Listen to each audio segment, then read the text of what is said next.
નમસ્કાર દર્શક મિત્રો, વડોદરા ટુડે ન્યૂઝમાં આપનું સ્વાગત છે। વાત કરીએ સમાચારની તો આજે અમે બડી બડી બાતેને ગધે કી લાતે એ કહેવત સાર્થક કરતો અહેવાલ રજૂ કરી રહ્યા છે। વડોદરા શહેરના 4 દરવાજા વિસ્તારમાં રોડ રસ્તા પરના દબાણો તેમજ ટ્રાફિકને નડતરરૂપ રિક્ષાના દબાણો ચર્ચાનો વિષય બન્યો હતો। ભાઈ ये પબ્લિક है सब जानती है।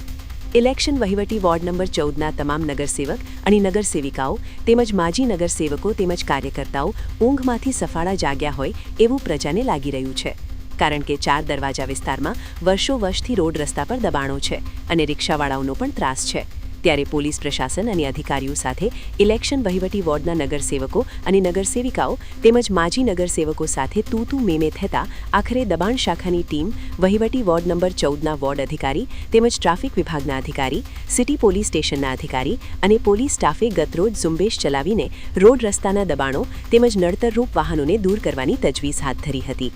ત્યારે આશ્ચર્ય અને નવાઈની વાત એ થાય છે કે હજુ તો ગઈકાલે જ કાર્યવાહી કરવામાં આવી છે, ત્યારે આજે ફરી લાલ કોટથી લઈ લહેરીપુરા દરવાજા, સાધના ટોકીઝ પાસે તેમજ 4 દરવાજા વિસ્તારમાં જૈસે થે તૈસે પરિસ્થિતિ ઊભી થઈ ગઈ છે। તેના દ્રશ્ય ચાડી ખાઈ રહ્યા છે।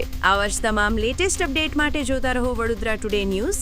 નવું વર્ષ એટલે કે વિક્રમ સંવત 2082ના શરૂઆતથી વડોદરા ટુડે ન્યૂઝ ચેનલના ગુજરાત રાજ્યના તમામ શહેરના, તાલુકા, જિલ્લાના દર્શક મિત્રોને ખાસ વિનંતી કે અમારા વડોદરા ટુડે ન્યૂઝના તમામ સમાચાર જોવા માટે હવે અમારા ફેસબુક, યુટ્યુબ, ઇન્સ્ટાગ્રામના પેજને લાઇક કરો, શેર કરો, સબસ્ક્રાઇબ કરો અને કોઈપણ સમાચાર અને જાહેરાત અને તમારા વિસ્તારમાં કોઈપણ જાતની ગેરકાયદેસર પ્રવૃત્તિઓ ચાલતી હોય અને ભ્રષ્ટાચારની પોલ ખોલવી હોય તો અમારા વોટ્સએપ નંબર 9687328624 અથવા તો 9687906224 પર સંપર્ક કરવા વિનંતી।